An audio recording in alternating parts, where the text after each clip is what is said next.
Se você põe alguém que é mal intencionado, que está disposto a fazer uma fraude, e se ele começa a perceber, esse agente, que ele consegue manter esta fraude viva, né, e viver uma vida, né, é uma conjugação muito maluca, né? Quer dizer, o caso do Madoff mesmo, né? O jeito que vivia, o Ramones americano, né? Nova-iorquino, né? Era reputadíssimo, e aqui no caso do Master, aviões caríssimos, festas caríssimas, viagens caríssimas, o envolvimento dos políticos, né? Que é um dado também muito relevante nessa equação, quer dizer, como é que o nosso padrão de vigilância moral coletivo chegou ao ponto de aceitar ministros do Supremo Tribunal Federal fazendo degustação, e procurador da República fazendo degustação de single malt numa festa oferecida Na Inglaterra. na Inglaterra, por um banco, né? E isso para não falar nos honorários de advogado, de parentes, essas coisas todas, evidentemente muito excessivos, muito surpreendentes, pelo menos, não sei se excessivos, mas enfim, se você perguntar para os bons advogados do Brasil, todo mundo diz, nossa, nunca ninguém conseguiu cobrar isso para fazer o que está descrito aqui. Então, evidentemente, o padrão moral de vigilância, que é um pouco, a meu ver, um rebote do que aconteceu com a Lava Jato, né? Eu sempre brinco, Marcos, eu recebia no escritório, durante a Lava Jato e nos primeiros anos posteriores, todo mês, pelo menos um advogado americano de compliance me visitava para se apresentar, renovar a amizade, mostrar que a tecnologia dele estava cada vez melhor. A gente importou, assim como nos anos 90, a gente importou a tecnologia do direito das fusões e aquisições com as privatizações, a gente importou a tecnologia do compliance pós-Lava Jato, né? Os grandes escritórios brasileiros aprenderam a fazer aquilo com o intercâmbio com os americanos. Tem mais de um ano que ninguém passa lá.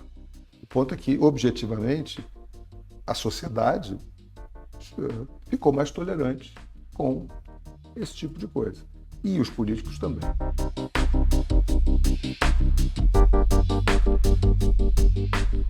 Meu nome é Marcos Lisboa e esse é o videocast Desenquadrando. Hoje eu tenho o prazer de conversar com meu amigo de mais de 20 anos, Marcelo Trindade. Marcelo é advogado, teve uma contribuição gigantesca no mercado de capitais, quando estava primeiro como diretor da CVM, depois presidente da CVM. Foi um momento de muita mudança no mercado de capitais, desenvolvimento do mercado de capitais no Brasil. Desde então, advogado. E, Marcelo, obrigado por ter aceito o convite. Desde antes, advogado. Prazer meu. Faço 40 anos de formado em DV. Isso é a única coisa que eu realmente nunca deixei de ser, tirante os 5 anos do serviço público na CVM, que foram, de fato, espetaculares na sua companhia, daquela equipe espetacular. Foi realmente um momento muito, muito bom do Brasil. O Brasil mudou, né? O mercado de crédito mudou, o mercado de capitais mudou. A gente vai ter tempo para falar sobre isso. Mas vamos começar com o tema da ordem do dia. Banco Master. O que aconteceu? O que aconteceu, a gente talvez ainda vai demorar para saber inteiramente, né? Quando as investigações terminarem, enfim, alguma eventual delação que adiante os trabalhos de investigação. Mas algumas coisas a gente já sabe, né? Que, primeiro, e a mais importante, é que houve uma falha de supervisão muito grave e inédita, eu diria, porque para um banco daquele tamanho conseguir fazer o estrago que fez em tão pouco tempo, você de fato tem uma falta de percepção dos reguladores. E eu não coloco só na conta dos reguladores, não, eu coloco também um pouco na conta do próprio mercado. Acho que quando surge um personagem desse tipo no mercado, o próprio mercado tem que estar muito atento, e porque esse dano não é só ele que sofre, né? Os investidores que sofrem, o próprio mercado sofre o dano de imagem, e os investidores ficam muito cautelosos. Então, acho que houve uma grande falha de regulação. Eu acho que é principalmente do Banco Central, porque é o regulador primário, principal das instituições financeiras, e não foi capaz de perceber o que estava acontecendo ali. Mas ocorreram alertas, né? Algumas pessoas levantaram a bola já há alguns anos, né? Olha, esse balanço não para de pé. Que ativo é esse que não gera renda né? Porque fora alguns consignados de servidores públicos, que é sempre um sinal de alerta já, né? Que operação o banco fazia para viabilizar captar recursos pagando o que pagava? Exato. É claro que essas taxas foram aumentando ao longo do tempo, né? E conforme as dificuldades do banco aumentavam, provavelmente foi isso. Mas sim, é claro que era muito perceptível, pelo menos para quem estava fora, que havia indícios, né, de que o banco tinha um problema operacional, que aquilo não ficava de pé. E apesar disso, o Banco Central tolerou isso por muito tempo, né? Uma coisa é você ser o supervisor de um grande banco que tem uma crise, por qualquer razão, e você ser paciente para lidar com essa crise, conhecendo os ativos do banco, um banco tradicional, tendo tempo para reorganizar e até mesmo organizar uma venda desses ativos. Outra coisa é um banco pequeno, com pouca exposição a clientes relevantes, e você começa a ter um problema desse tipo, você tem que agir com rapidez. Quer dizer, não faz sentido ser tolerante. Eu acho que você tem algumas razões que a gente pode imaginar que contribuíram para isso, e eu não vou falar de corrupção ou nada disso, porque eu acho que isso a gente, apesar dos indícios, das notícias, eu acho que a gente tem que esperar a conclusão das investigações para poder apontar o dedo diretamente para isso. Embora seja um cenário muito provável. Mas o excesso de preocupação do Banco Central com meios de pagamento, com competição bancária, né? Esse incentivo desmedido à competição bancária, sempre com a boa intenção de diminuir os spreads, de tentar melhorar a vida para o sistema e para os poupadores, de qualquer maneira, você acaba dando muito espaço para esse tipo de agente. Ok, se a decisão política é essa, vamos correr mais risco, a sua supervisão tem que ser adaptada a esse novo padrão de risco que você está correndo. Eu acho que esse talvez tenha sido o principal fator. Você teve uma pressão na sociedade por ampliar a competição bancária, e foram muitas mudanças que permitiram a entrada de uma quantidade impressionante de fintechs, né? Cooperativas, sistemas de pagamento, etc., nesses 13 anos, 14 anos. Mas, ao mesmo tempo, isso estava descasado da capacidade de supervisão do Banco Central, seja na autorização, que acho que esse é um tema polêmico, como é que a autorização foi concedida neste caso, foi a transferência de um banco, né? Não foi fintech, mas teve também fintechs envolvidos na Carbono Oculto, em vários escândalos do ano passado, seja na supervisão. Então, esse descasamento, o Banco Central, na verdade, encolheu nesse período, né? E não é só gente, é gente e a maneira de supervisionar, né? A supervisão bancária tradicional, evidentemente, não é a supervisão que tem que ser feita para o banco digital. Você precisa se reinventar também como supervisor, né? E isso, no momento que você está com menos gente, se você não pensar muito dessa maneira, com essa cabeça, você acaba não supervisionando. Que, pelo visto, foi o que aconteceu aqui. Mas, de novo, o Banco Central é uma estrutura hierarquizada, o comando do topo era o comando pela competição, pela abertura, o discurso político, né? E aí já abrangendo também o meio político que se beneficiou disso, né? Os bancões são ineficientes, os bancões atrapalham, os bancões são monopolistas ou cartelizados e, portanto, é preciso... Essas preocupações são todas artificiais. O regulador cria essas coisas, na verdade, para dificultar a competição. E a gente viu que não é verdade, né? Que a competição é boa, é claro. O mundo digital é muito favorável à competição. É claro que ela aumenta com o mundo digital. Você não precisa mais de agência física para vender um título, para prestar uma distribuição de valores mobiliários ou de títulos bancários, né? Mas, assim, várias decisões foram tomadas sem a reflexão adequada. Eu acho que a principal delas, do ponto de vista de decisão regulatória, além da autorização bancária, que sempre foi um tema difícil, é você permitir a distribuição de títulos bancários como se eles fossem valores mobiliários, como se houvesse um intermediário que fez a análise daquele valor mobiliário, só que o banco não combina com isso, né? Eu não posso contratar um banco de investimentos para olhar o balanço de um banco, ele fazer um prospecto de oferta do balanço do banco para que isso seja vendido ao investidor, porque, afinal de contas, o Banco Central não pode admitir, não. Esse banco aqui, diz o banco de investimento que está fazendo a oferta, que esse banco aqui é mais ou menos, que o risco dele é diferente do risco que o Banco Central percebe. Então, quando o Banco Central autoriza, quem fez isso foi o Banco Central, sozinho, sem CVM, autoriza a distribuição nas plataformas dos CDBs bancários, dos títulos bancários, como se fossem valores mobiliários. Então você vai lá para a sua prateleira e pode comprar ação, pode comprar fundo e pode comprar CDB de qualquer banco, com garantia do FGC. Você criou o problema com um erro, a meu ver, estratégico de regulação.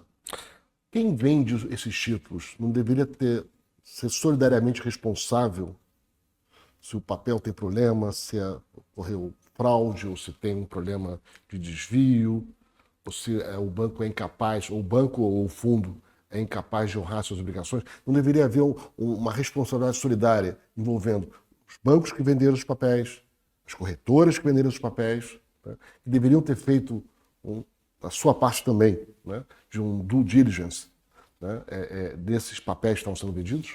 Então, tem que separar duas coisas. Primeiro, mesmo nos valores mobiliários, ações, debêntures, não há responsabilidade solidária, nem aqui, nem em lugar nenhum. Quer dizer, não há garantia do colocador pela dívida. Ele não garante a dívida, ele não é um garantidor da dívida. Mas ele pode responder se ele falhar nos seus deveres de diligência. E, mundo afora, isso acontece, né? Eu não examinei adequadamente as demonstrações financeiras. Eu não examinei o plano de negócios. Eu aceitei uma destinação de recursos daquela emissão que não fazia sentido porque ela não era capaz de pagar aquele investimento. Tudo isso gera responsabilidade, ou pode gerar responsabilidade.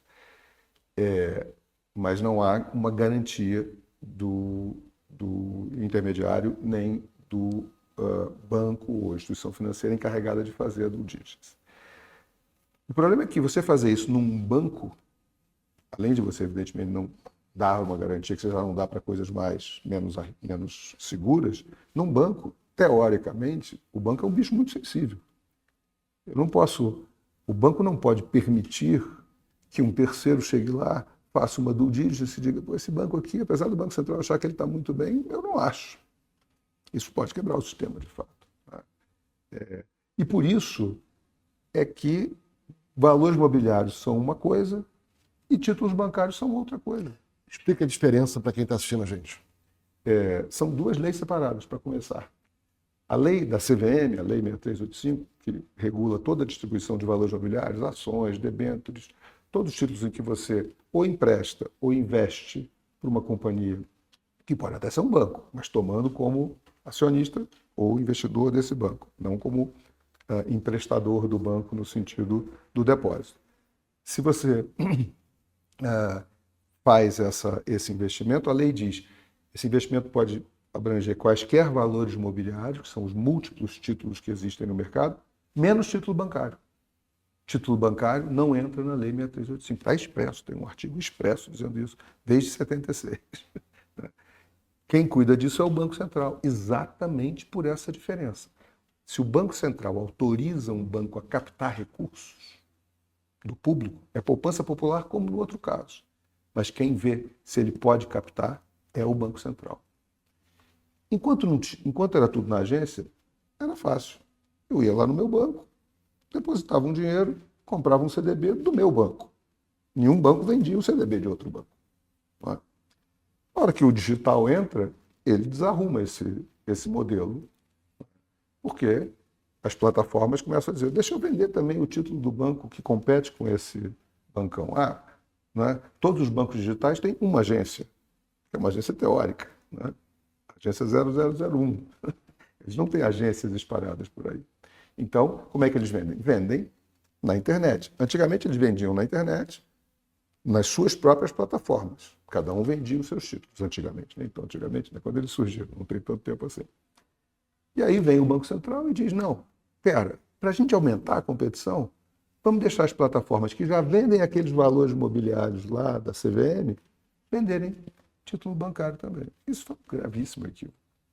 Mas teve banco grande que vendeu, corretora que vendeu, e teve gente que não vendeu. Banco grande que vendeu não teve muito pouco. Muito pouco. Muito pouco. Mas você pode botar isso na conta, ainda na conta do cartel. Né? O cartel não quer dar oportunidade desses pequenos venderem, então não estou vendendo. Então eu não estou dizendo que foi uma decisão em prol do mercado, em prol da solidez do mercado, mas eles não venderam. Né? Eles tinham várias razões para não vender, boas e não tão boas. As plataformas venderam porque, afinal de contas, o Banco Central está dizendo pode vender, venda esse título, que é um título bancário que eu supervisiono o banco. Né? O Banco Central também não garante, ele também não paga. Mas, nesse caso, alguém paga. Mas tem um compliance básico. Eu lembro na época da crise de 2008, o famoso caso do Madoff, né? Eu trabalhava no Unibanco, o Unibanco não vendia título do Madoff. Claro. Você tem uma lista de checagem, né? Para avaliar se aqueles títulos, em que medida aqueles títulos podem gerar prejuízo para os seus clientes. Né? Mas pelo menos um banco grande internacional que operava no Brasil vendia. Vendia, isso. Mas nem todo mundo vendia. Nem todo mundo vendia. Mas o caso do Madoff primeiro, o Madoff não era uma instituição financeira. Certo. Ele era um fundo. Era um fundo. Né? Então, ele está dizendo, e portanto ele estava submetido, em tese, a um disclosure diferente, a uma supervisão diferente. Né? Nos Estados Unidos, essa supervisão é ainda mais confusa do que aqui. Quem supervisiona fundo e quem supervisiona banco. Né? E melhorou um pouquinho depois do Dodd-Frank e tal, mas é pior ainda do que aqui. Não, lá é muito mais confuso, né? Porque lá, inclusive, você tem parte do problema de 2008 ocorreram em seguradoras, algumas corporações em Londres, né?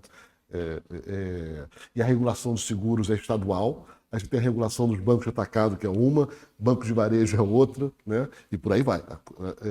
Depois da crise, eles deram aqueles superpoderes lá para o Fed de olhar tudo que for relevante. Né? Mas ainda assim continua bagunçado, porque é muita gente. Esse é um tema. Agora, não foi só o caso do Banco Mágico. Primeiro você teve outras fintechs envolvidas nos escândalos aí que estão sendo investigados, como a Carbono Oculto, né? Não foram poucas. E você tem fundos. Né? Reag talvez seja o caso mais expressivo que a gente está vendo, mas existe um tema sobre fundos no Brasil. Né? Qual o papel do administrador, qual o papel do gestor, como é que você avalia o patrimônio daquele fundo, afinal de contas, esse patrimônio está sendo adequadamente valorizado a preços de mercado ou não? Eu vou começar pelo final.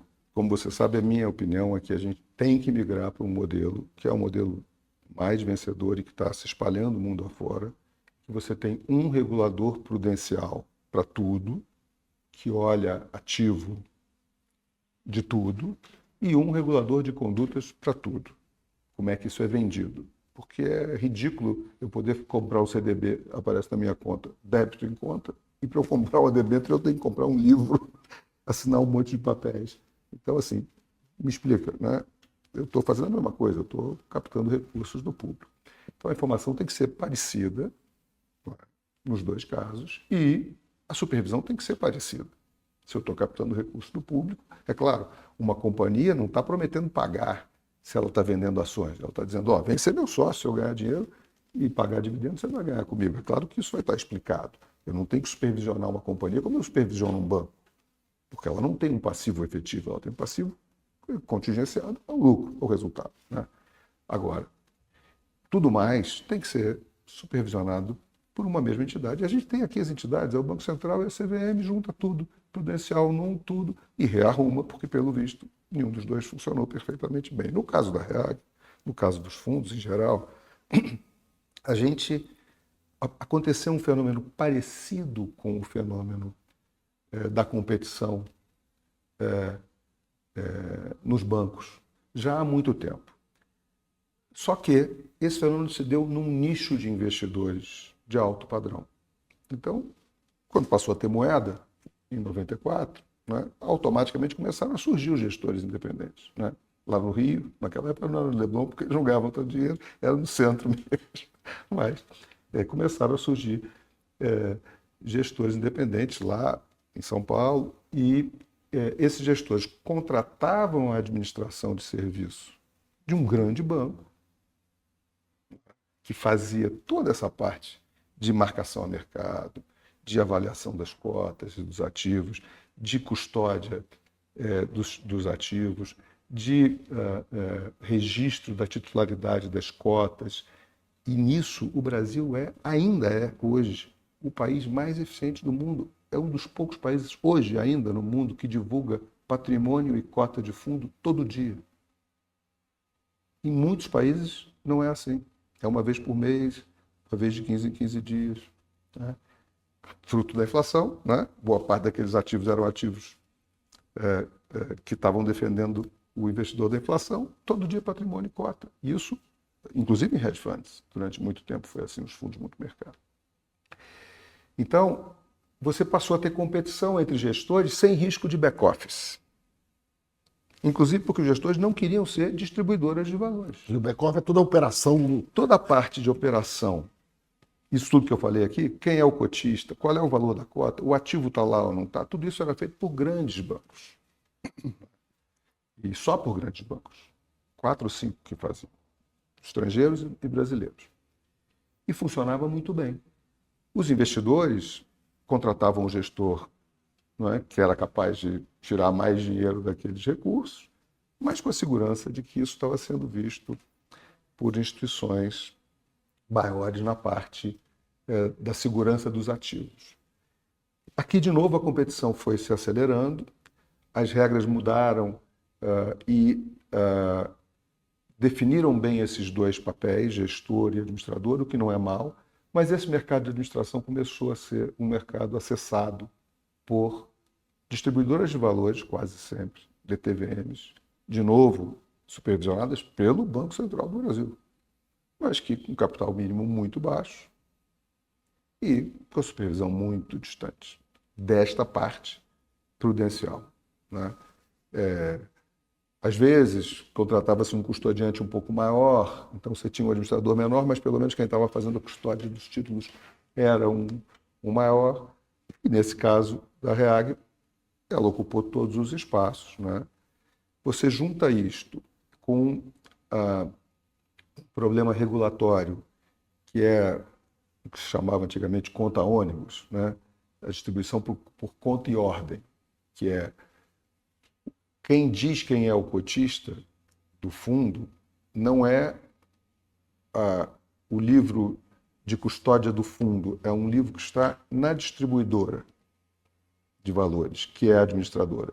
Então ela diz, esse dinheiro que está aqui nesse fundo é um dinheiro que eu estou aplicando aqui por conta e ordem de clientes. E esses clientes, ela que sabe quem são.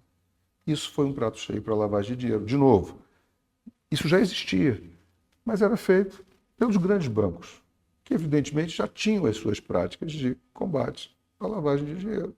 Né? E, além do mais, as pessoas preferiam investir diretamente nos fundos, em seu próprio nome. Essa ferramenta claramente foi utilizada para a lavagem de dinheiro, no caso, de novo, tem que acabar de esperar as investigações, mas ao que tudo indica, foi muito utilizada para a lavagem de dinheiro. E aí, aparentemente, o que aconteceu foi o casamento da fome com a vontade de comer. Né? Tinha alguém prestando esse serviço e tinha um banqueiro enrolado, precisando inventar ativos. E esse modelo se comunicou. Né? Aqui, de novo, você tem uma enorme falha do Banco Central. Porque, Marcos, você não conhece, eu não conheço nenhum cotista de fundo da REAG. Nenhum amigo nosso perdeu dinheiro no fundo da REAG, porque não há essa pessoa. Não há essa pessoa. Esses fundos foram utilizados para finalidades espúrias. Mas tem uma dificuldade adicional. Não foram distribuídas, meu ponto é, não foram distribuídas de verdade para o mercado, essas cotas. Elas foram utilizadas quando se descobriu que isso era possível, para fazer essas operações. Mas existe uma dificuldade adicional, que é, em princípio, você tem que marcar mercado. Certo? Qual é o valor de mercado daquele fundo? Claro. Né? Aquele terreno vale 20 milhões ou 100 milhões?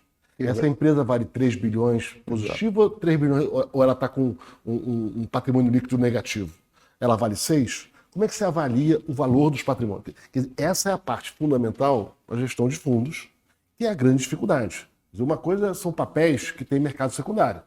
Você pode olhar numa bolsa e saber quando é que vale a ação do banco A, do banco B, etc. Ou o título público A. O título público. Né?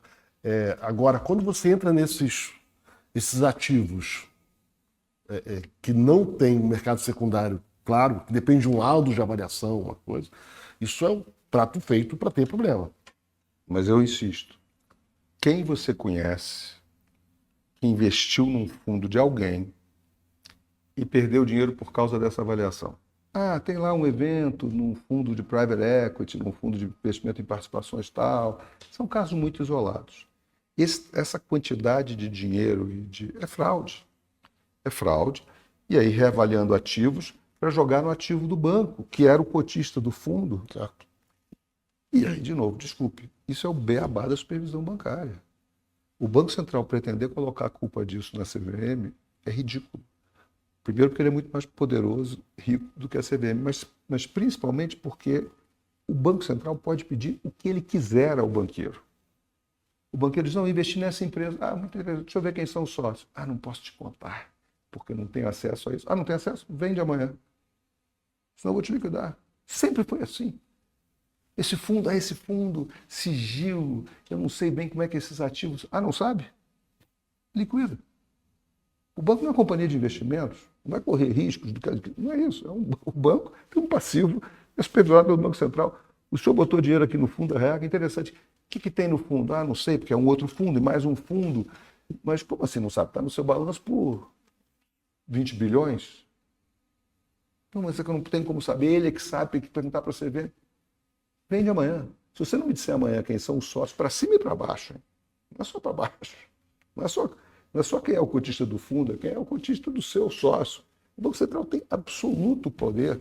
Aliás, a lei brasileira sempre foi elogiada no mundo inteiro. Foi a primeira lei do mundo que transformou o controlador em corresponsável pela quebra bancária. Os bens do controlador ficam indisponíveis exatamente como dos administradores. No mundo todo são só os administradores. Agora não. Depois de 2008, não. Mas aqui sempre foi. Desde 76. Mas essa é uma diferença grande que tem entre os grandes bancos, que acho que primeiro tem uma visão um pouco equivocada sobre os grandes bancos. No imaginário popular, né, banco é crédito. Banco é uma instituição de crédito. Nos Estados Unidos é assim. Né? Você pega depósitos, né, capta recursos e empresta, em geral, para financiamento imobiliário ou crédito para empresas. Né? E todos os serviços financeiros são empresas independentes. Previdência, cartão de crédito, né? Seguros. O Brasil criou a figura do Banco Universal, né? Que o banco vai muito além do crédito. O banco cuida da vida do cliente. E, por outro lado, como você mencionou, deu como contrapartida obrigações duríssimas para os bancos. Né? Duríssimas. Né? É isso, se o banco quebrar amanhã, o seu patrimônio, você é acionista ou executivo do banco, o seu patrimônio foi. Né? Se é controlador ou executivo, seu patrimônio é a vida. Não é só a empresa que você perde todo o seu patrimônio pessoal, fica indisponível. E tem uma regulação muito forte para saber quem é o cliente, né? Avaliar se aquela operação existe. Se é uma operação de câmbio, então, nem se fala. Cadê o contrato? Mostra que o serviço foi prestado. Não é uma vida fácil. Isso garante que, pelos bancos mais tradicionais, você tem uma maior tranquilidade de que as operações são legítimas. Tá? Mas você ampliou e perdeu um pouco a capacidade de supervisionar todo esse imenso universo que foi criado nos últimos anos. Você aplicou as mesmas regras para os entrantes. E é razoável você imaginar, bom, o sujeito é dono de um banco pequeno, coloca todo o patrimônio dele naquele assunto ali. Tá? E mesmo que não coloque, todo o patrimônio dele vai responder caso o banco quebre. Então, o incentivo alinhado que existe no bancão vai existir também no banco pequeno, no banco novo, em tese, né? Deveria funcionar. Naturalmente não funciona se quem está fazendo isso, quem está se tornando banqueiro, primeiro, erradamente acha que vai conseguir escapar com o patrimônio. Porque não vai conseguir. É só uma questão de tempo para todo o patrimônio ser alcançado. Eu acho que tem dois problemas adicionais, Marcelo. Quer dizer, primeiro, a gente tem várias liquidações bancárias, você lembrou dos anos 90, a gente assistiu vários, com processos intermináveis na justiça, né? E que, eventualmente, né, apesar do VPL, do valor patrimônio líquido, ser negativo, né, vão revertendo, criando critérios criativos de reajuste das obrigações e do patrimônio, e que acaba, depois de 20 anos, né, ou mais, né, conseguindo salvar em detrimento da massa dos credores. Da massa dos credores, do setor público, da sociedade em geral.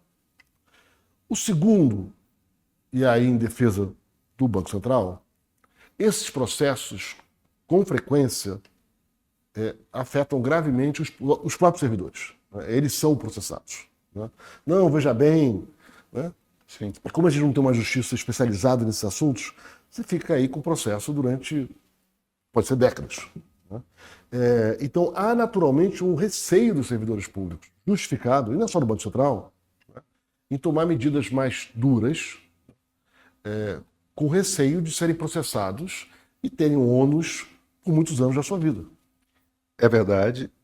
Existe um projeto que está sendo discutido há anos, do que hoje se chama resolução bancária, que é um anglicismo, mas é o que era a liquidação dos bancos, né?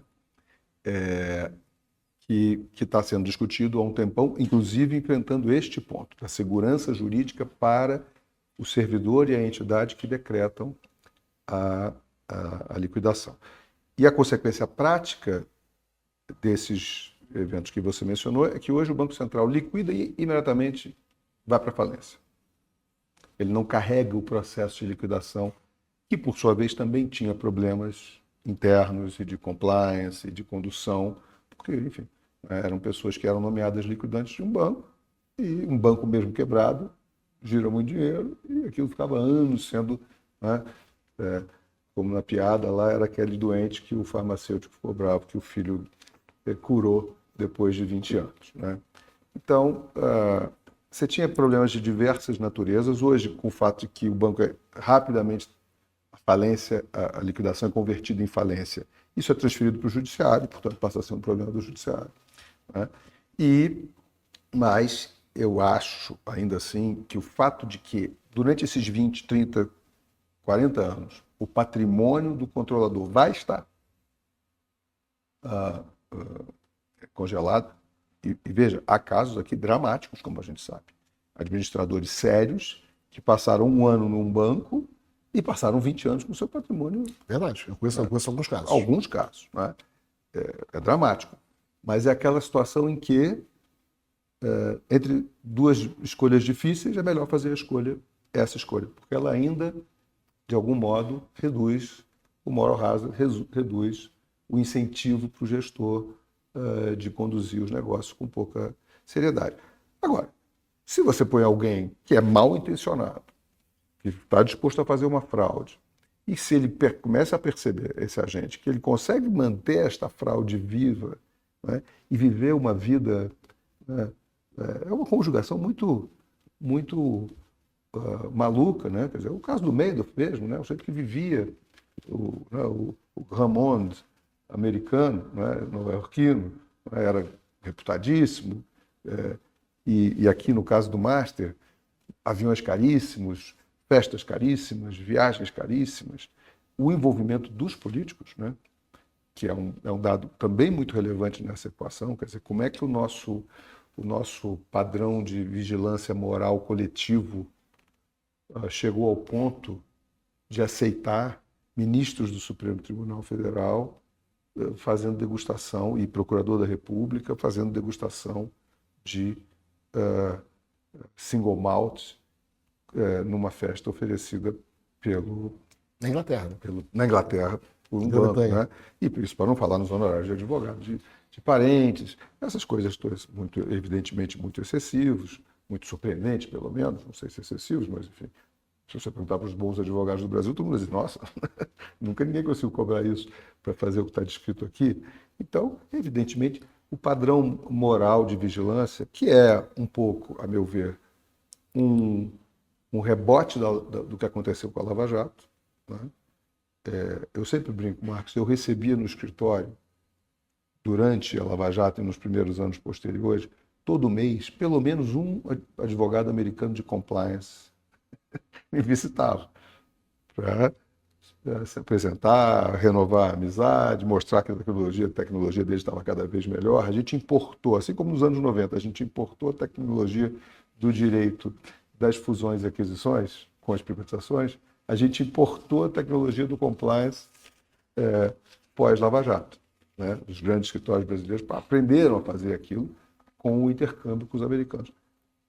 Tem mais de um ano que ninguém passa lá para me visitar. Acabou esse mercado. E é claro que o compliance está pior. Nas grandes instituições está pior? Não está. A grande instituição não vai continuar não correndo risco. Tá? Mas as pessoas deixaram de se preocupar com essas coisas. Então, sem discutir o mérito das razões pelas quais a Lava Jato sofreu aquela derrocada, se foi certo ou errado, não interessa. O ponto é que, objetivamente, a sociedade ficou mais tolerante com esse tipo de coisa. E os políticos também. Perderam mesmo.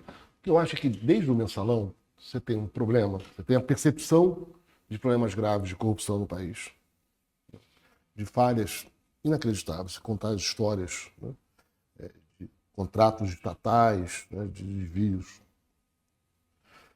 Mas há também uma dificuldade muito grande do Estado brasileiro em fazer investigação cuidadosa, seguindo os protocolos.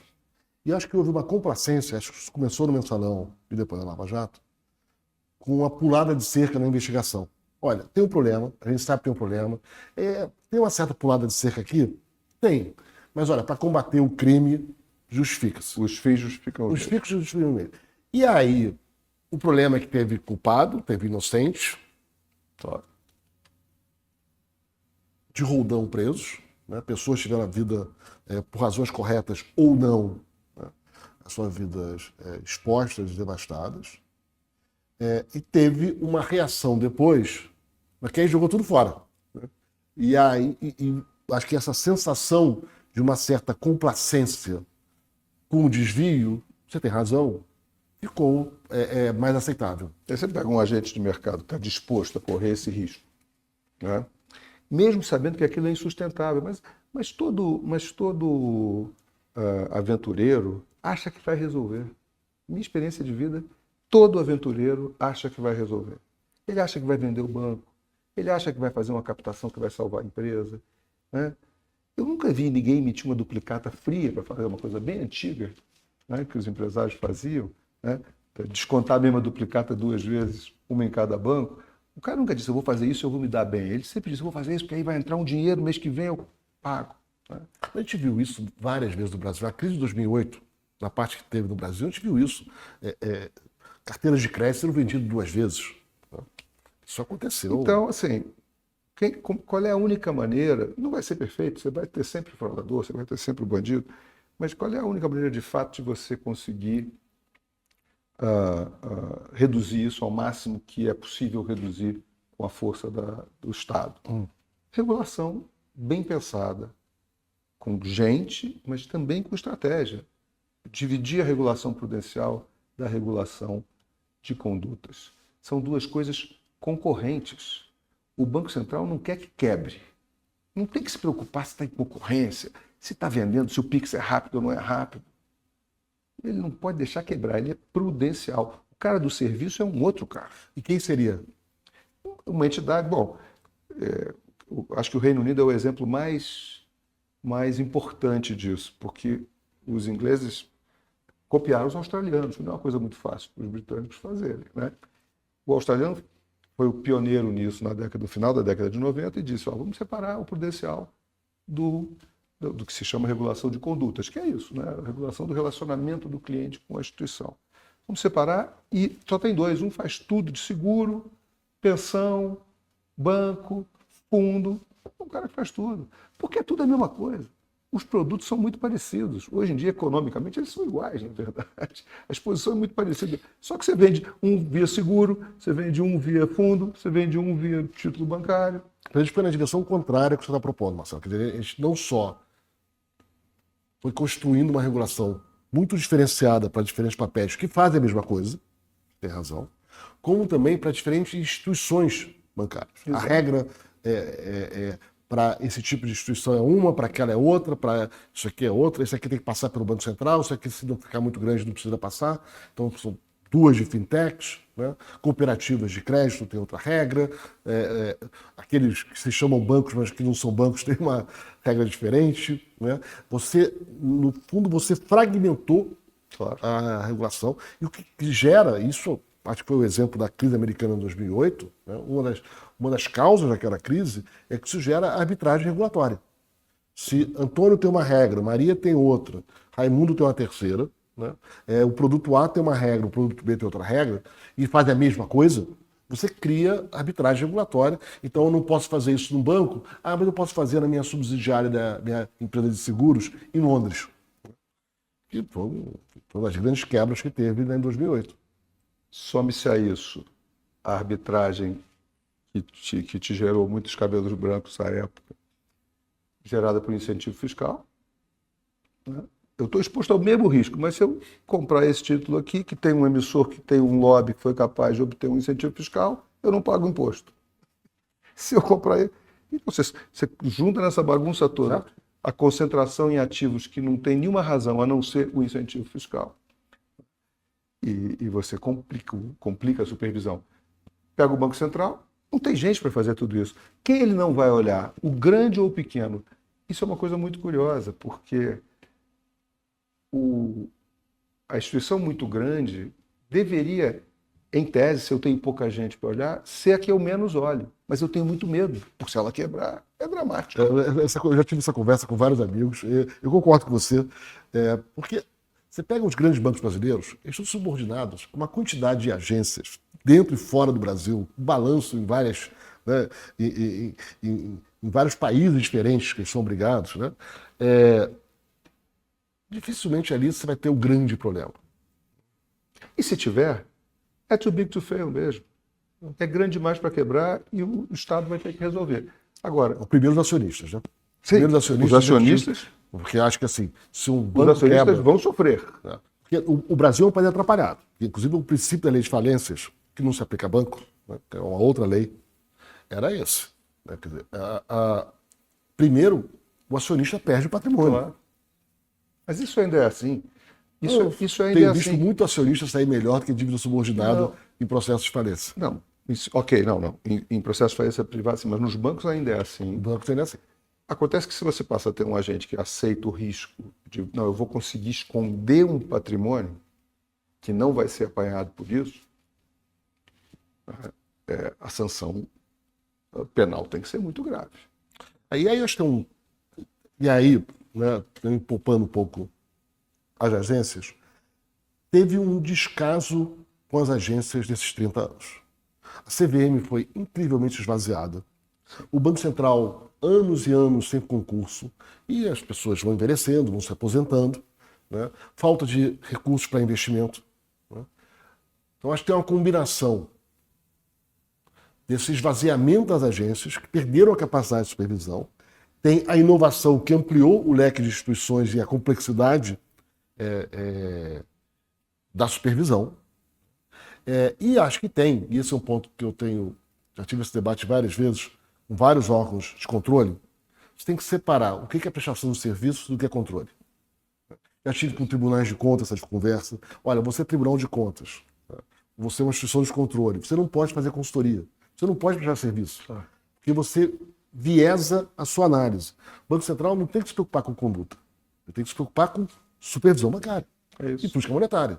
E, aliás, tem que fortalecer o comitê de rigidez do sistema financeiro. Eu acho que essa era uma área que tinha que ser mais fortalecida e a gente deveria garantir, né, o corpo técnico adequado para exercer essa função. Marcos, nós criamos juntos o COREMEC, Comitê de Reguladores do Mercado de Capitais. Tem 23 anos. 23 anos.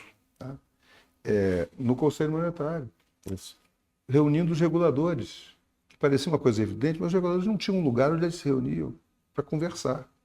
Conversar sobre o quê? Sobre isso. Eu vou parar de fiscalizar isso, você fiscaliza isso, tá ok? Enquanto a gente não muda a regra, vamos fazer essa... A gente tentou avançar nisso, né? A gente não conseguiu levar... Isso não foi adiante. Não foi adiante. Isso foi sendo... E o Banco Central sempre teve um complexo de superioridade entre os reguladores. Verdade. Ele sempre disse, não vou sentar lá no mesmo lugar. Eu me lembro que nessa primeira versão do COREMEC sentávamos os presidentes, superintendentes, dependendo do órgão, e o presidente do Banco Central.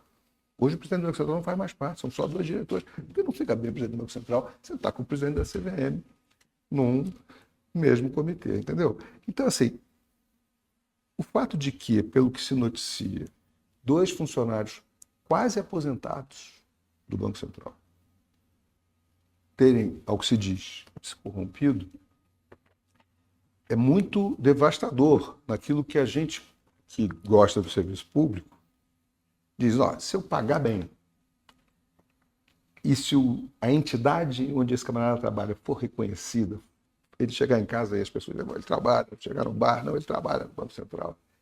Ele vai se aposentar e se ele chegar às chefias, ele vai para o mercado depois e vai ganhar muito dinheiro. Como seria o caso, aliás. Então, assim, e como é que esse sujeito se corrompe? Essa parte eu tenho muita dificuldade de assimilar, porque o que mais que está a nosso alcance é não ser pagar bem, e os funcionários do Banco Central que chegam às chefias ganham bem, aposentar bem, trabalhar numa instituição séria. Isso não tem valor para a sua família, com todo mundo? Então, e acho que para a gente dói isso mais. É muito frustrante. Porque a gente trabalhou no serviço público, trabalhamos juntos. Todo o esforço inicial daquele Conselho Monetário Nacional de exatamente unificar, né, ou pelo menos aproximar as agências, SUSEP, Parte Seguros, CVM, Banco Central, SPC, né? Acertar a regulação. Isso depois se perdeu. Isso eu acho que tem que entender um pouco por que aqueles passos iniciais retrocederam depois. Acho que tem o tema do fortalecimento das agências, né? E autonomia e qualificação técnica.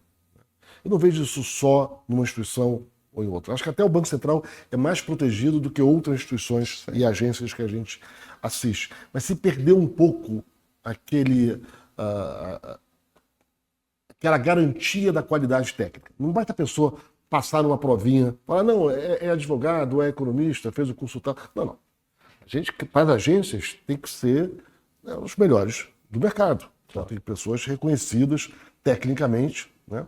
Até para ter a liberdade de tomar decisões que muitas vezes são difíceis. Mas eu acho que você tem razão que tem essa hierarquia entre as agências e teve esse enfraquecimento imenso de Banco Central e da CVM. E no caso da CVM, eu acho que ainda é mais dramático, porque ela perdeu mais do ponto de vista de orçamento, e ela gera receita e perdeu mais, ou seja, as taxas são pagas, ela não, né? O mercado paga para ter aquele serviço, como eu brinco, paga o lixeiro, não aparece o lixeiro, aparece o caminhão de lixo. Então, o mercado paga e a CVM tinha uma geração que entrou nos 2 primeiros concursos que era muito qualificada, muito experiente, e que foi se aposentando. E quando você não repõe, é como numa empresa privada. Né? Se você não pensar nos próximos 10 anos, você não vai chegar lá. Mas aí tem um ponto que você falou, que tem toda essa admiração para os servidores públicos, nossa experiência de governo, e pessoas admiráveis. Eu tenho muitos amigos que trabalharam no Banco Central, foram diretores, pessoas de uma qualidade excepcional. CVM igual. E CVM também. Né? Mas você pega mesmo as grandes instituições privadas brasileiras, acho que ninguém tem um compliance tão duro no Brasil quanto os grandes bancos. Né? É cheio de, usar uma expressão em inglês, checks and balances. Né? Tem sempre alguém olhando o que o outro está fazendo de maneira independente. Então você tem a área de risco para avaliar os riscos possíveis, mas improváveis, né? Que não está no radar gestão do negócio em geral, você tem a parte de compliance, você tem auditoria interna, tem auditoria externa, e você faz uma série de arranjos institucionais, porque o desvio pode acontecer, seja no setor público, no setor privado. Agora, com as agências fragilizadas, essa estrutura fica mais frágil. Fica muito pior. E um regulador, seja CVM, seja Banco Central, seja prudencial, seja de conduta, o que ele faz é ler sintomas. Precisa ter sensibilidade para ler os sintomas. Então, REAG é um ótimo exemplo. A REAG começa a atrasar sistematicamente a prestação de informações. Começa a atrasar a precificação de cotas. Começa a ter variações de patrimônio nos fundos gigantescas em muito pouco tempo. Isso é uma febre. Pode estar tudo certo.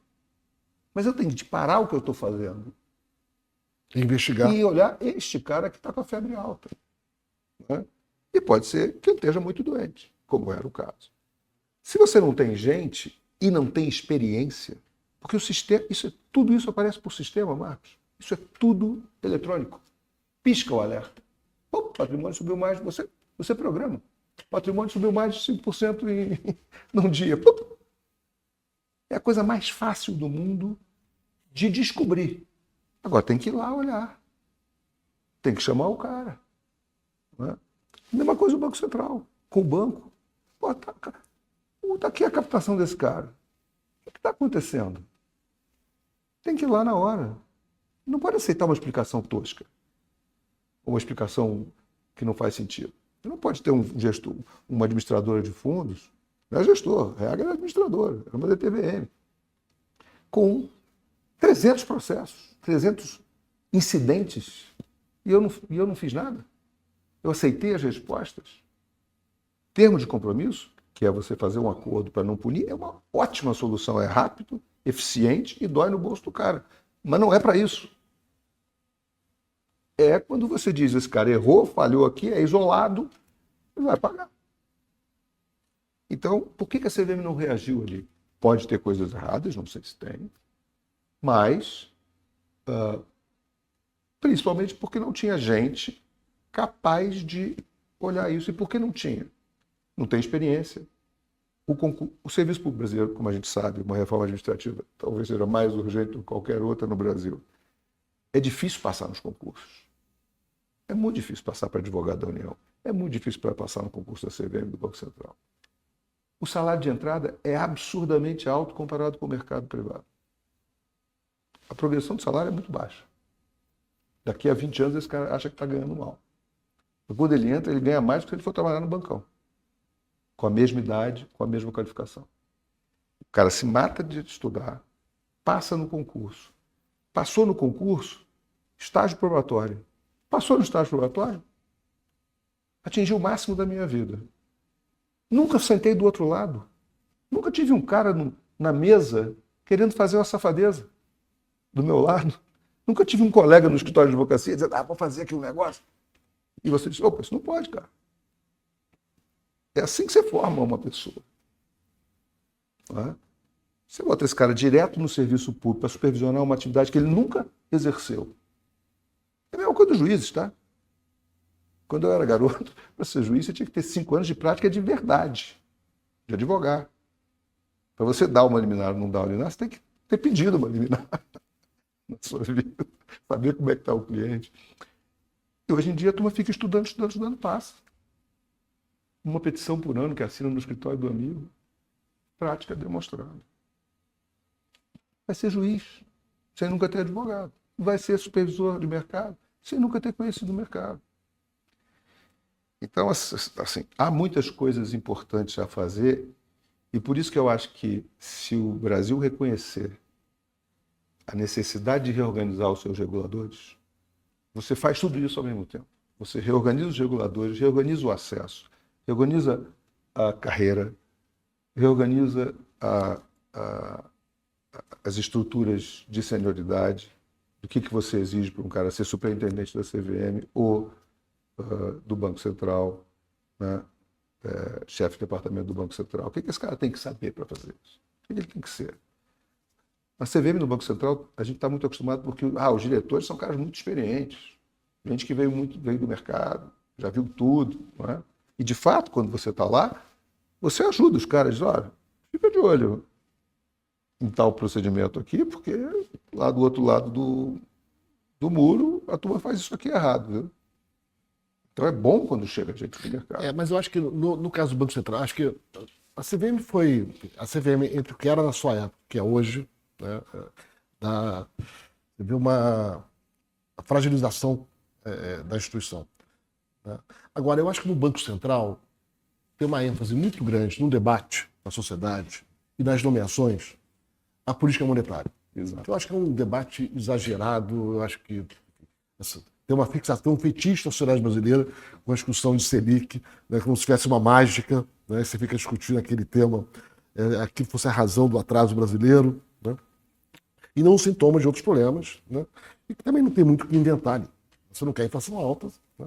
Agora, fica a ênfase na discussão de política monetária e na parte de supervisão, apesar de toda a crise que a gente teve, olha, não é... As quebras recentes, há 15 anos, teve outras.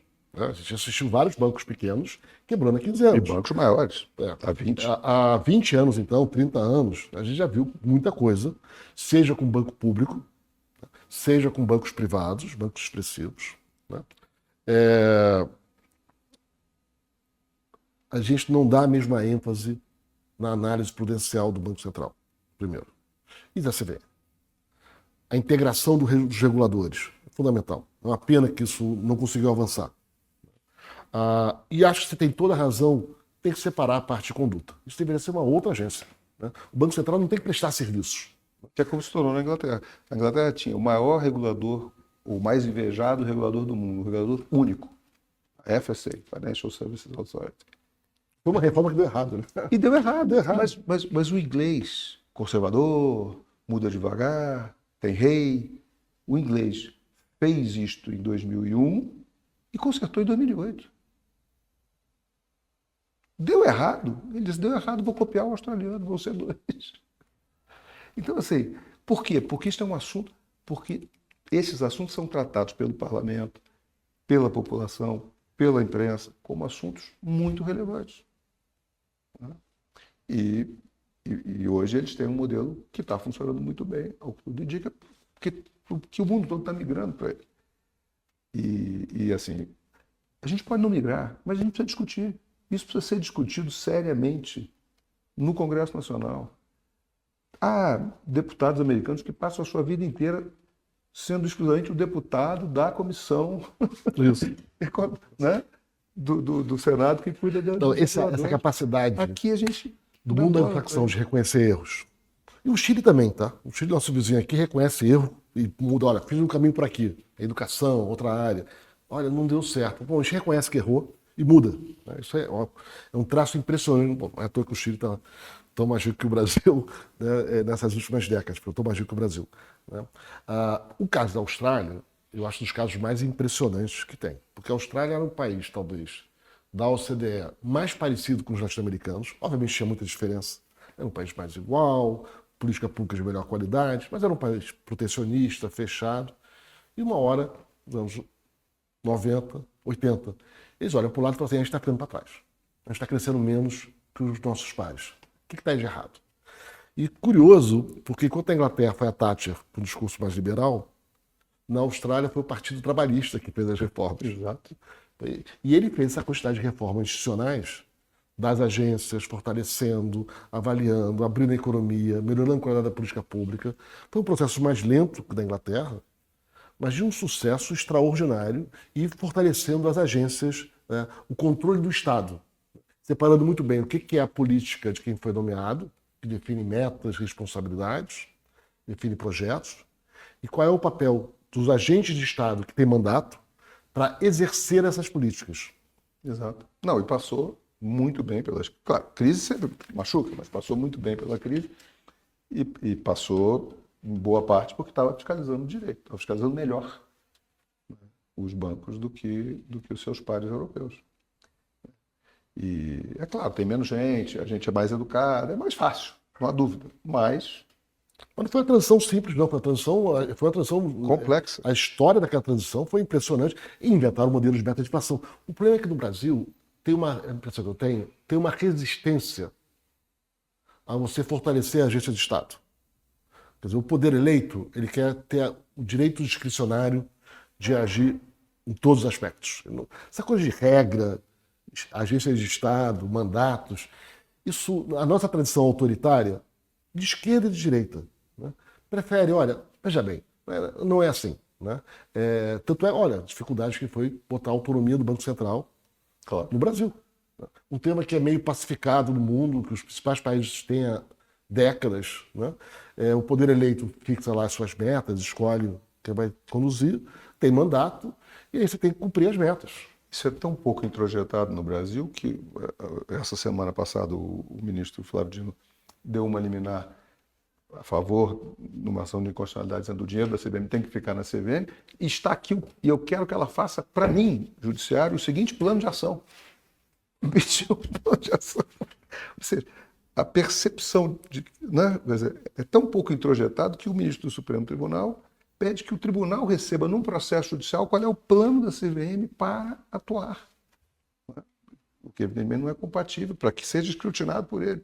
O que não é compatível com um órgão independente. A tradição em outros países, nos países desenvolvidos, enfim, vários emergentes, que têm tido mais sucesso que o Brasil, a lei, ela dá a baliza. Né? Ela dá, olha, você tem que agir com esses critérios. São critérios amplos. Como você vai fazer a gestão técnica, aí é um problema do técnico. Se não rompeu a fronteira da lei, eu não vou me meter, eu não vou discutir o mérito da ação. Né? E ele é supervisionado, cobrado e demitido, se pagar. Se não cumpriu exatamente a fronteira. Agora, dentro da fronteira, o judiciário, os órgãos de controle, não vão discutir, não, eu acho que o mérito aqui, você podia ter feito melhor. Né? Não tem nem competência para isso. Né? E, em geral, acaba virando instrumento para essa agenda de liminares oportunistas que dominam o setor público brasileiro. O Congresso chamar o presidente do Banco Central, chamar o presidente da CVM e dizer, por que você incentivou a competição aqui e não assim ou fez assado? Não é? Isso é absolutamente da democracia. O cara vai lá prestar conta, tem que prestar conta. O fato de que ele sabe que ele vai ser submetido a essa prestação de contas, provavelmente vai fazer que ele pense melhor o que ele tem que fazer. É claro que isso tem que acontecer. Daí a intervir e muito menos entrar nas nomeações, como hoje está acontecendo. Né? Eu me lembro quando a gente estava lá no governo e eu recebi um chamado para ir a Brasília às 9 horas para uma reunião com o ministro. Eu estava no Rio, a CVM era no Rio, ainda é. Eram 5 da tarde. Eu já entrei no carro correndo para o aeroporto, a minha secretária comprou a passagem. Quando eu cheguei na reunião às 9 horas da noite, peguei o avião e fui para Brasília. O ministro me disse, eu esqueci que você estava no Rio. Pô, podíamos ter falado do telefone. Não. Para você não ter a ideia de trazer a CVM para Brasília, você pode estar certo que em 2 horas e meia eu estou aqui. Pode chamar a qualquer hora, em 2 horas e meia eu estou aqui. Por quê? Porque a CVM se beneficiava da distância do poder. Ninguém ligava. Não tinha secretária nomeada porque o senador ou o deputado pediram. Mudou. Mudou. Agora você vê a CVM todo dia em boca de Matilde. Todo dia. Quem indicou o diretor tal, quem indicou o presidente tal. Não existia isso. Era uma nomeação do ministro da Fazenda, do presidente da República formalmente, mas sempre por recomendação do ministro da Fazenda. Essa foi uma conquista que veio com o Isso acabou. O Fernando Henrique deu a ser... Vamos lembrar que nos bancos que quebraram com o Plano Real, um era ligado ao ministro do Fernando Henrique, o outro era ligado ao filho também. Não tinha problema nenhum, não houve intervenção. Tá? E, aliás, um outro que quebrou, né, um senador importante da República, foi aos brados, não queria, e olha, a regra será cumprida. As agências têm mandato. Esse fortalecimento que houve do Estado brasileiro no Fernando Henrique, e que foi preservado no primeiro Lula, foi aos poucos se perdendo nos últimos 20 anos. Foi, mas muito, muito agudamente do ponto de vista mais recente. Assim, houve não é linear essa queda. Ela despenca em dois mandatos. Assim, em 2 giros de governo, a coisa despenca. E eu atribuo isso um pouco também a essa a mudança do papel do Congresso. Né? A exceção foi o Temer, né? O governo Temer preservou. Não há dúvida, mas eu digo, foi breve, né? Foi breve. E não nomeou tanta gente assim, mas eu digo menos por quem comanda o executivo e mais pelo Congresso.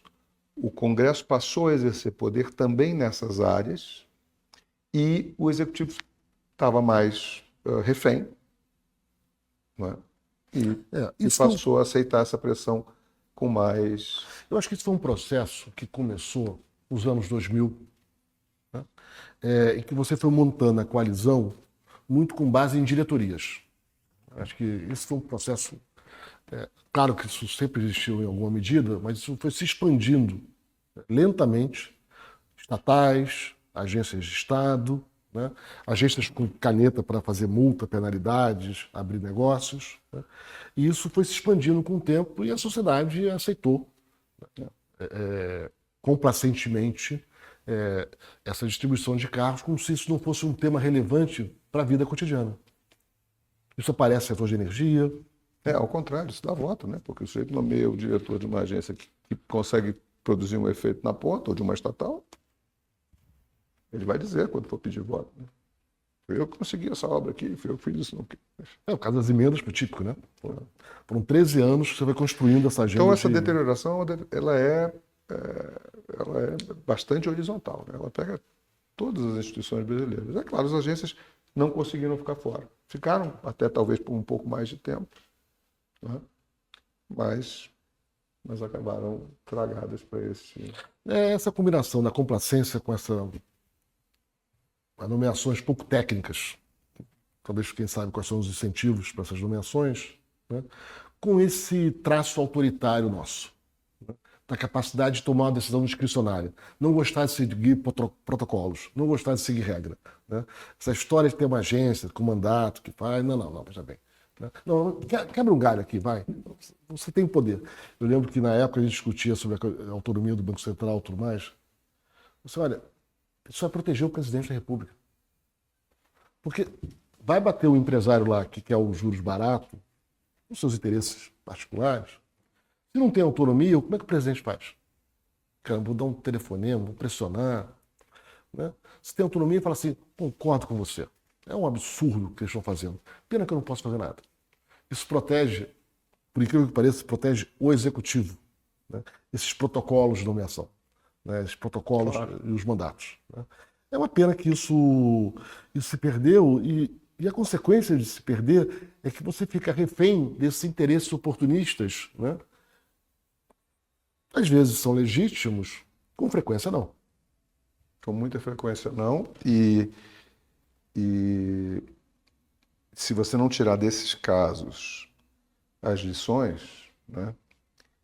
Se você não pegar o caso Master e isso ser tratado por quem tem que tratar, Congresso e Executivo e Judiciário, como um caso extremamente grave, que precisa deixar lições que a gente tem que implementar, discutir e implementar, não vai, no final do dia não fez diferença. E, infelizmente, o fato de que um agente marginal, irrelevante para o mercado, conseguiu girar essa quantidade de dinheiro e se aproximar dessa quantidade de poder, distribuir dinheiro para essa quantidade de gente, que agora tem que tirar deste fracasso as consequências para o futuro, essas pessoas terão independência para fazer isso? É pouco provável. Eu acho que também tem que rever um pouco o papel do FGC. Tá? O FGC, o Fundo Garantidor de Crédito, que foi criado na crise dos anos 90, com um mecanismo de seguro depósito para os clientes. Então é uma garantia que você tem. Você, até um certo valor, se o banco tiver um problema, você recebe. E o FGC teve assim, todos os indícios são do FGC muito atuante nessa história do Banco Master, alertando dos problemas. Foi uma instituição muito ativa em alertar dos problemas. Sim. Mas eu, na época, fui contra enfim, esse aumento da garantia do FGC. Eu acho que esse limite deveria ser reduzido e teria que ser repensado. Quer dizer, não dá para você garantir até R$250 mil, qualquer depósito. Você cria essa indústria que vende papéis CDI, mas Quando você quiser. e fala assim, não tem risco nenhum. Não tem risco nenhum. Porque o FGC valida, vai pagar. Então fica tranquilo. E isso viabiliza esses comportamentos oportunistas. Quer dizer, cabe aos clientes, e aí eu concordo com você, né? Quem vende o papel não dá garantia, mas quem vende o papel nem precisa, sem fazer a diligência do que está vendendo, deveria ser responsabilizado. Eu acho que o FGC, você pode fazer ajustes pontuais que têm que ser feitos. O FGC paga o que for contratado por um terceiro, que é o banco, emissor, até a data da quebra. Isso aqui não podia ser assim. Claro, isso aqui, eu vou pagar o que você colocou de dinheiro corrigido. Eu acho que PCA, mas tudo bem. Quer botar CDI? Põe CDI. Eu não pago a taxa que você contratou com o seu banqueiro. Essa taxa é risco seu. Eu estou te pagando o principal. Isso aqui é um seguro de principal. Primeira coisa, que tem que ser ajustada, a meu ver, imediatamente. Quer dizer, vai pagar só o principal. Só paga o principal, corrigido, tudo bem, não é que eu vou ganhar, o cara não vai perder a inflação. Mas, principal. Ponto. Essa seria uma ótima mudança. E isto já diminui muito a capacidade de vender esse tipo de papel maluco, porque aí o intermediário vai dizer para ele. O intermediário não é maluco de não dizer para ele, é 160 do CDI, mas você só vai receber CDI se ele quebrar. Desde o dia que você botou o dinheiro. Retroativo, não é que você vai ganhar 160 até o dia e depois CDI, como é hoje. Não. Selic. Você vai ganhar só o CDI, só o dinheiro que você botou. E eu não faria CDI, eu faria IPCA, inflação. Né? Poupança, vai lá, se quiser pagar mal. Mas é o que é. Então, essa mudança já tira muito o incentivo. Eu tenho muita dúvida sobre você permitir que alguém venda um título com garantia do FGC fora da sua própria agência. Eu quero crescer o meu banco, eu quero captar. E o sistema acha que é bom incentivar que isso aconteça. E o FGC está disposto a ter um papel nessa concorrência. Tá bom, o senhor capta. Não contrata ninguém para captar para você. Que vai vender um put contra o FGC. Que isso que foi vendido, uma opção de venda contra o FGC. Ninguém comprou. Os caras nem sabiam que era Banco Master. Estavam um pouco ligando. A venda era feita assim. Está aqui a lista dos CDBs garantidos. Né?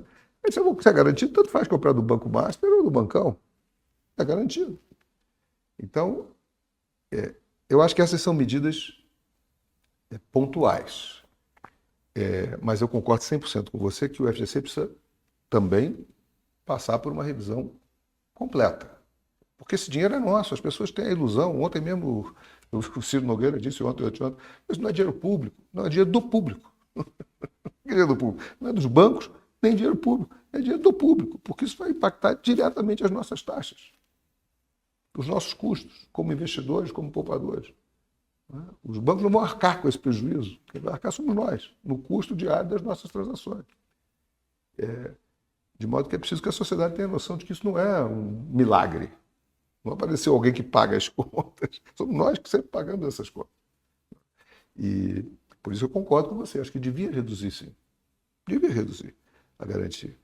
Porque a garantia de depósito é uma coisa feita, obviamente, para garantir o depósito ali, aquele depósito essencial, aquele dinheiro que você precisa ter, não é para garantir a poupança maior de alguém. E no Brasil, 200... Mas, enfim, acabou se fazendo o espelhamento, né? Era 250 mil dólares, para 250 mil reais. Mas... Isso aumentou na crise de 2008, teve uma pressão muito grande das pequenas instituições para aumentar o limite do FGC. Né? Isso foi aumentado na época, enfim. Isso gera um risco moral. Claro, imenso. É um incentivo perverso. É um incentivo perverso. E se você deixar um terceiro vender, então, que aí o cara ganha aquela... Você tem um banquinho, tamborete, como se dizia antigamente, e vende numa redistribuição das maiores plataformas de distribuição do Brasil. E, de novo, a gente pegou uma coisa que tinha dado certo, que era a capacidade de competição no mercado de valores imobiliários. Muita coisa ruim sendo vendida, tá? O Banco Master não foi o primeiro. Aliás, foi dos menos ruins porque tinha FGC. Muita porcaria é vendida por aí. Bancões têm mais cuidado de vender porcarias porque o juiz vai mandar ele pagar. Então ele tem medo de vender, tem mais medo de vender porcaria. Você começa a vender muita porcaria, o juiz manda pagar. Ah, mas eu não sou emissor Dani, sou o bancão, vai ter que pagar. Vender. Eu acho que isso vai valer para todos os bancos e corretoras. Acho que isso vai valer para todo mundo. Mas na prática só vale para os grandões. Para os bancos, né? Os bancos perdem muito em juízo se eles arriscam coisas, se eles vendem produtos arriscados, por isso que eles não vendem. Mas aí a gente reclama que eles não competem. Bom, mas a competição é desleal. Competição é desleal. Porque se o banco vendeu um título com muito risco, o juiz vai mandar ele pagar. Se a plataforma vender, não vai mandar. Porque a plataforma é intermediária. Então, assim, mas não há dúvida que houve um grande avanço no mercado brasileiro com a ampliação da redistribuição pelas plataformas digitais, com instituições grandes que sozinhas dominam, sei lá, 70% do mercado. Então, de novo, a grande competição gerou concentração. Porque concentração vende eficiência, vende capacidade, isso vende tamanho, não tem jeito. Né? Então, agora nós democratizamos o mercado brasileiro com as plataformas. Duas têm 75% do mercado. Então, criou concentração do outro lado.